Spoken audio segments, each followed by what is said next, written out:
여보, 요즘 가게 많이 바쁘지? 일손 부족하진 않아? 무슨 소리야? 요즘 매출 떨어지고 장사 안 돼 죽겠는데. 이 근처에 작년부터 올해까지 새로 생긴 프랜차이즈 카페만 몇 개인 줄 알아? 이미 아르바이트는 다 내보냈고 이번 달 지나면 직원도 한 명 내보내야 할 판이야. 그 정도야? 당신 가게는 그래도 단골 손님 많잖아. 프랜차이즈 카페한테 손님 뺏길 정도는 아닌 걸로 알고 있는데. 그것도 옛말이지. 요즘 옆에서 1,500원, 1,000원 이런 식으로 자꾸 가격으로 밀어붙이는데 나라고 용 빼는 재주가 있어? 그냥 목숨만 살려달라고 납작 엎드려 버티는 수밖에. 이러다가 가게 그만두고 당신 벌어오는 돈으로 집에서 살림이나 할까봐. 안 돼, 내 월급 해봤자 얼마나 된다고. 우리는 당신이 돈을 많이 벌어야 굴러가는 시스템이야. 아직 내 차 할부도 안 끝났고 집 대출도 갚아야지. 알지 알아. 아니까 내가 매출이 떨어져도 이 짓을 포기 못하는 거지. 다음 달부터 직원 하나 줄이고 내가 일을 더 하려고. 그래야 조금이라도 남겨서 가져갈 수 있을 것 같아. 조금만 참아봐. 원래 체인점 새로 생기면 사람들이 그쪽으로 쫙 몰렸다가 시간 좀 지나면 다시 원래 다니던 곳으로 돌아오잖아. 그래, 지금은 버텨야지. 근데 갑자기 내 가게 상황은 왜 그렇게 물어봐? 원래 당신이 내가 하는 일에 이렇게 관심이 많았던가? 나야 원래 당신 하는 일에 관심이 많았지. 근데 내가 카페 운영에 대해 아는 게 없으니까 조용히 있는 거잖아. 다른 게 아니라 엄마가 그러는데 정윤이가 카페 일 좀 배워보고 싶다 하더라고. 빵 만드는 것에도 관심 있다고 하니까 다음 달부터 당신 가게에서 일 좀 시켜봐. 뭐, 방금 내가 하는 말 못 들었어? 가게 매출 떨어져서 힘들다니까? 있는 직원도 내보내야 할 판인데 아가씨를 어떻게 내가 데려다 일을 시켜? 걔는 초보니까 월급 많이 줄 필요도 없잖아. 그냥 최저임금 주고 힘든 일부터 시켜봐. 카페나 식당 일 같은 걸 안 해봐서 얼마나 힘든지 몰라. 그러니까 아주 힘든 일 시키면 일주일도 못 버티고 그냥 도망갈걸? 그랬다가 어머님이 나서서 뭐라고 하시면 어떡해.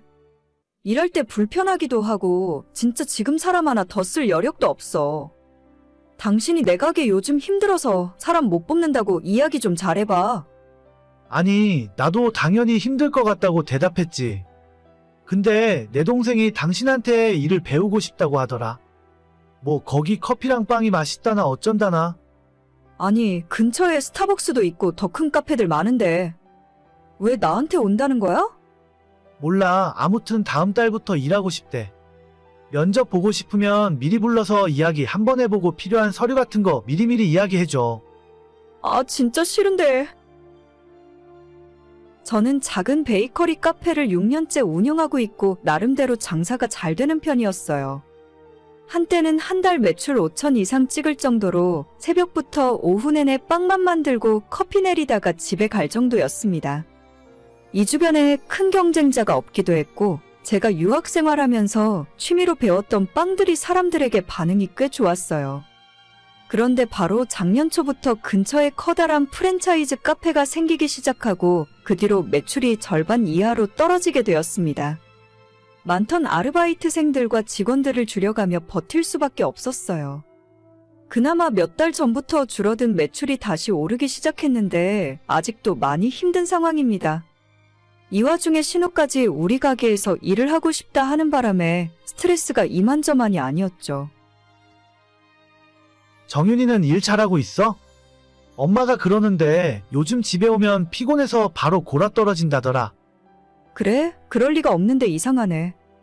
엄마가 당신이 정윤이한테 일을 너무 많이 시키는 거 아니냐 걱정하더라고. 좀 쉬엄쉬엄해. 뭐? 내가 이러니까 아가씨 일 시키기 싫은 거야. 힘든 거 하나도 시킨 적 없고 직원들이 다들 뒤에서 뭐라고 해도 차라리 내가 더 하고 말지. 아가씨한테 시킨 적 없다니까? 그럼 걔가 왜 그렇게 피곤하다고 하는 거지? 나야 모르지. 맨날 집에서 빈둥대고 놀기만 하다가 갑자기 일어나서 움직이니까 힘든 거겠지. 아, 몰라. 힘들면 그냥 그만두라고 해. 어머님도 차라리 할 말 있으면 나한테 직접 하지. 뒤에서 당신한테 이게 뭐 하는 건지 모르겠네. 그럼 그냥 주문받고 계산하는 거라도 시켜. 그건 그렇게 안 힘들잖아. 주문 받는 게 얼마나 스트레스 받고 힘든데. 그리고 빵 만드는 법 배우고 싶다며? 그렇긴 한데 막상 해보니까 힘든가 봐. 그냥 편한 거 시켜 계산하는 거? 계산하는 거 힘들다니까? 아, 몰라. 그럼 당신이 그거 시키라 했다고 내일부터 아가씨 계산대 앞에 박아 놓을 거야. 그래, 무거운 거 들고 걸어 다니니까 힘든가 봐. 당분간 적응할 때까지는 그런 일이나 시켜. 몰라. 나도 슬슬 참는데 한계가 있어. 여기서 더 건드리면 가만히 안 있을 거니까 알아서 해. 당신이 조금만 참아봐. 뭘 시켜도 힘들다고 징징대기 때문에 신우랑 일한 뒤로 스트레스가 더 커졌어요. 왜 내가 내 돈 주고 사람 쓰면서 2배로 더 힘들어야 하는 건지. 힘들면 그만두라는 식으로 좋게 돌려가며 이야기했지만 눈치 없는 신우는 열심히 한다고 말만 하면서 전혀 달라지는 모습이 없었어요.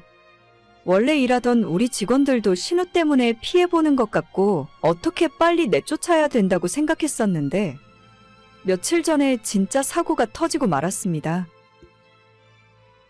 이런 일로 무슨 경찰까지 불러? 정신이 있는 거야, 없는 거야? 도둑은 잡아야지. 나 절대 합의 안 해. 진짜 콩밥 먹게 할 거야. 너 미쳤어? 피해 금액이 얼만데? 얼마 갖고 이러는 거야? 계산대 맡긴 지난 일주일 동안 매일 꼬박꼬박 잘도 해드셨더라고. 지금 다 일일이 확인하고 있으니까 조금 기다려봐. 애가 용돈이 필요하니까 몇만 원 정도 가져갔나 봐. 그거 내가 갚아준다니까. 빨리 경찰한테 당신이 뭔가 착각한 것 같다고 신고 취소한다고 해. 지금 계산 끝났네? 하루에 작게는 15만 원, 많게는 30만 원 가져간 날도 있어.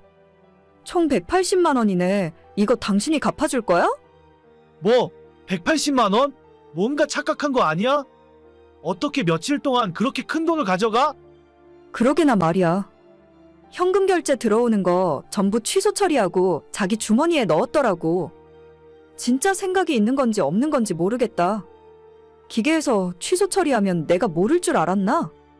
걔가 그런 일을 한 번도 안 해봐서 그래. 그냥 한 번 봐주고 넘어가. 아니, 나 절대 그럴 생각 없어. 이번 기회에 정신 똑바로 차리게 해줘야지. 야, 너 진짜 이럴 거야? 이러면 앞으로 우리 식구들 얼굴 똑바로 못 봐. 괜찮아. 어차피 앞으로 안 볼 생각이었어. 그게 무슨 소리야?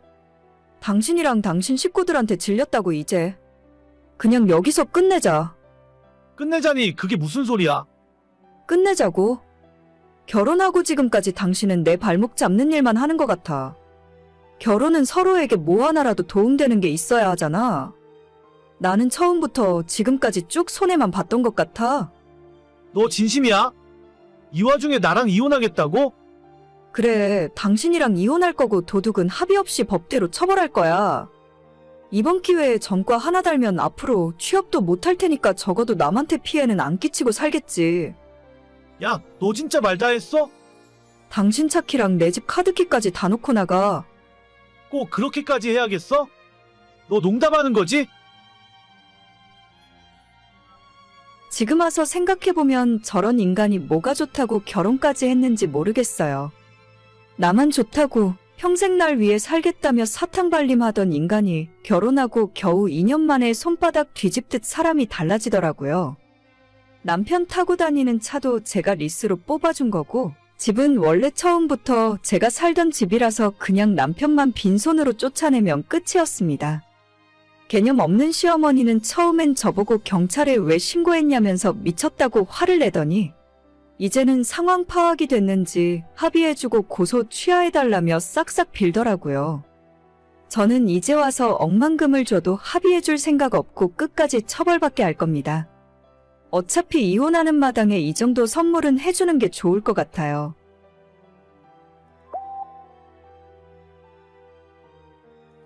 여보, 지금 어디야?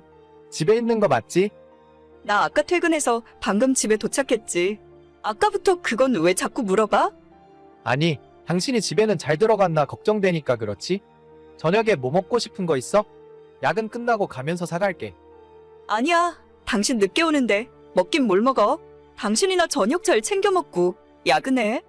그래요. 내가 맨날 바빠서 진짜 미안하다. 결혼하면 당신한테 잘해준다고 그랬는데. 그런 소리를 이제 와서 뭐하러 해? 빨리 들어오기나 하세요. 알겠어. 막차 끊기기 전에 집에 들어갈게. 저는 결혼 3년 차 31살의 여자입니다. 남편은 결혼하기 전부터 저를 좋다고 따라다니던 사람이었고 당시에 남편에게 큰 관심이 없었지만 2년 가까이 연애 한번 하자고 따라다니는 당시의 남편에게 마음을 열어주었어요. 사실 남편의 외모가 키도 좀 작은 편에 전체적으로 제가 좋아하는 스타일은 아니었지만 이 남자라면 평생 바람 피울 걱정은 없이 살 것 같더라고요. 남편을 만나기 전에 사귀던 사람이 제 친구와 바람을 피우면서 친구도 잃고 남자도 잃고 당시에 너무 힘들고 슬펐던 기억이 있습니다. 그렇게 저를 좋다고 따라다니던 남편과 연애를 시작했고 정말 처음부터 끝까지 헌신적으로 제게 잘해주었어요. 연애 2년 만에 결혼까지 하게 되었고 지금까지 3년째 별 이상 없이 잘 지내고 있었습니다. 남들보다 키가 좀 작아도 상관없었고 외모가 별로여도 괜찮았어요. 작은 중소기업에서 만년 대리로 일을 하고 있었지만 돈을 많이 벌어다 주지 못해도 어차피 맞벌이를 하니까 먹고 사는 데는 문제 없었습니다. 남편에게 크게 바라는 점도 없고 안정된 생활에 만족하며 지냈어요. 결혼 3년 차에 아이가 없는 것이 좀 아쉬웠지만 조금 천천히 우리가 지금보다 여유가 생겼을 때 아이를 갖기로 하고 둘만의 시간을 즐기면서 살았었죠. 결혼 전에도 대리였고 결혼 후에도 계속 대리해서 진급이 되지 않던 남편은 올해 들어서 갑자기 회사 일로 바빠지기 시작했습니다. 남편 부서에 같이 일하던 과장이 회사를 그만두면서 할 일이 많아졌고 이때 열심히 하면 진급할 수 있겠다면서 일도 열심히 하더라고요.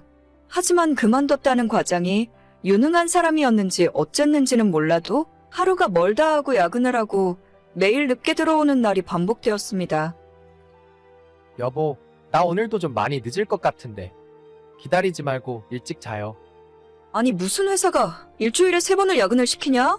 그 회사는 당신 아니면 일할 사람도 없대? 하필 일이 가장 바쁠 때 과장이 그만둬서 그래. 그래도 요 시기만 좀 지나가면 괜찮아질 거야. 여름 휴가 때는 당신 좋아하는 제주도에 놀러 가자. 제주도고 뭐고 다 필요 없으니까 일찍 좀 집에 들어와. 요즘 우리 서로 얼굴도 제대로 못 보는 거 알아? 그럼 알지. 그래도 이렇게 일을 해놔야 토요일에 출근하는 일이 없어. 맨날 말만 그렇게 해놓고 저번 주에도 토요일에 출근했었잖아. 그래서 이번 주 주말엔 편하게 쉬기 위해서 일하는 거야. 우리 회사가 당신도 알다시피 체계가 좀 없잖아. 알겠어. 너무 무리해서 일하지 말고 저녁밥은 회사 카드로 맛있는 거 챙겨 먹도록 해. 알겠습니다. 오늘 진짜 늦을 것 같으니까 먼저 자. 무슨 놈의 회사가 사람 1명 빠졌다고 매일 야근을 시키고 그것도 모자라서 주말에 출근까지 시키는지 모르겠더라고요. 인력이 부족하면 새로운 사람을 뽑아서 충원해줘야 할 텐데 중소기업이라 그런지 뭔가 일 처리하는 것도 답답하고 옆에서 지켜보는 제 마음도 까맣게 타들어갔습니다.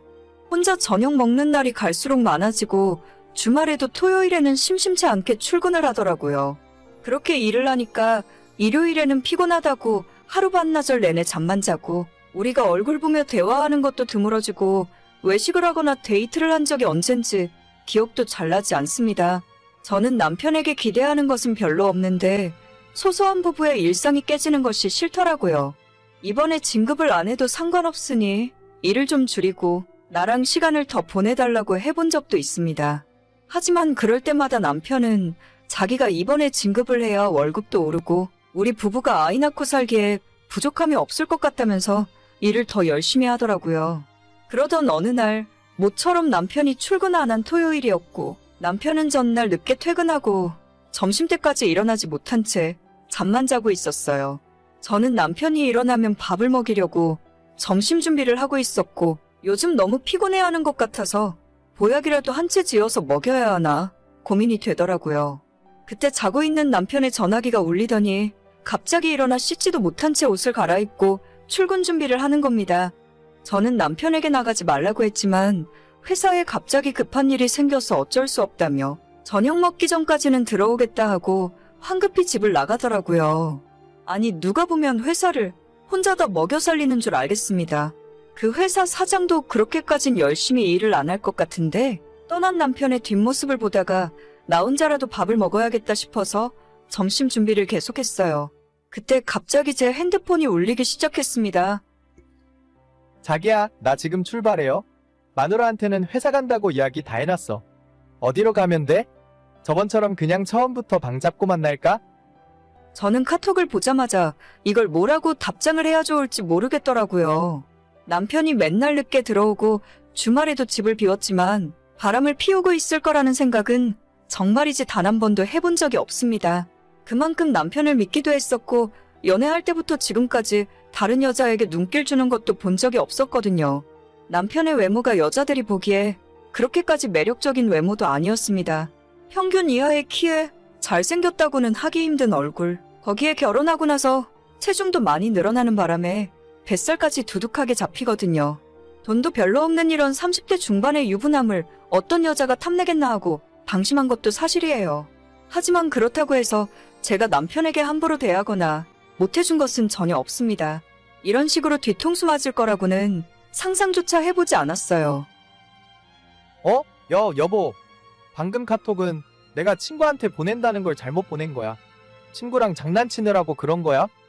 됐고, 너 지금 당장 집으로 들어와. 핸드폰 버리거나 삭제할 생각하지 말고 1분 안에 오지 않으면 후회하게 될 줄 알아? 여보, 일단 화내지 말고 내 이야기 좀 천천히 들어봐. 나랑 게임 같이 하는 동식이 있지? 걔한테 하는 이야기였어. 동식 씨한테 전화해볼까? 당신 친구들한테 다 전화해서 망신 주기 전에 헛소리 말고 들어와. 알겠어, 여보. 남편이 집에 들어오자마자 핸드폰을 뺏어서 확인하기 시작했어요. 바로 집으로 들어오라고 해서 그런지 남편은 바람 피운 흔적을 제대로 지우지 못했더라고요.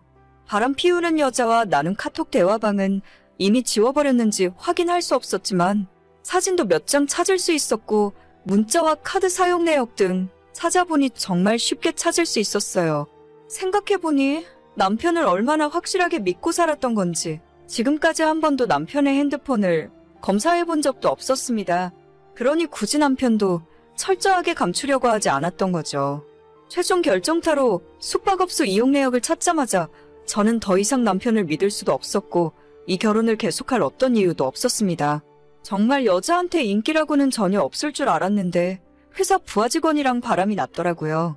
그 여자는 5살 아들까지 있는 유부녀였고 이번에 저한테 들키게 되면서 그쪽 집안도 완전히 뒤집어졌습니다.